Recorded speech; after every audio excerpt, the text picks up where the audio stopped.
సెన్స్లో వాడతాం, ఎవ్రీని గ్రూప్ సెన్స్లో వాడతాం. సో ఈచ్ అండ్ ఎవ్రీలో ఫస్ట్ కాన్సెప్ట్ ఏంటంటే ఈచ్ని మనం టూ లేదా టూ ప్లస్ అంటే టూ కన్నా ఎక్కువ వాటి గురించి మాట్లాడేటప్పుడు ఈచ్ని యూజ్ చేయొచ్చు. కానీ ఎవ్రీ యూజ్ చేయాలంటే మాత్రం ఖచ్చితంగా రెండిట్ల కన్నా ఎక్కువనే ఉండాలి. ఓన్లీ రెండు ఉంటే యూజ్ చేయలేం. సెకండ్ కాన్సెప్ట్ వచ్చేసి ప్రొనౌన్ గురించి, యాడ్జెక్టివ్ గురించి. ప్రొనౌన్ అంటే which is use in place of noun. Adjective అంటే నౌన్ గురించి తెలిపేది మనకి యాడ్జెక్టివ్ అనమాట.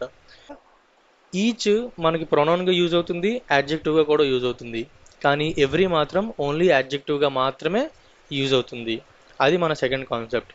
థర్డ్ కాన్సెప్ట్ వచ్చేసి మనం యాబ్స్ట్రాక్ట్ నౌన్ గురించి తెలుసుకున్నాం. యాబ్స్ట్రాక్ట్ నౌన్ అంటే ఏంటంటే noun which cannot be touched but it can be felt అనమాట.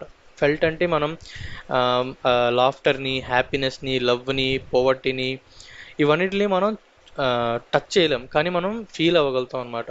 సో అలా యూజ్ చేసేటప్పుడు ఈచ్ ఎప్పుడు యూజ్ చేయకూడదు. యాబ్స్ట్రాక్ట్ నౌన్స్ వాడేటప్పుడు ఎవ్రీ మాత్రమే యూజ్ చేయాలి. దానికి ఒక ఎగ్జాంపుల్ ఏంటంటే I have every reason to be happy.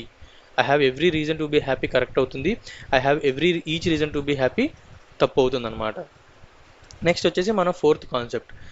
Each or every use చేసేటప్పుడు మన వర్బ్ యాడ్జెక్టివ్గా వచ్చి అవి సింగులర్గానే వస్తాయన్నమాట. ఓకే, ఈచ్ పక్కనే నౌన్ మనం రాస్తే అది సింగులర్ అవుతుంది. ఈచ్ ఆఫ్ ద పక్కన మనం నౌన్ రాస్తే అది ప్లూరల్ ఫామ్లో వస్తుంది అనమాట.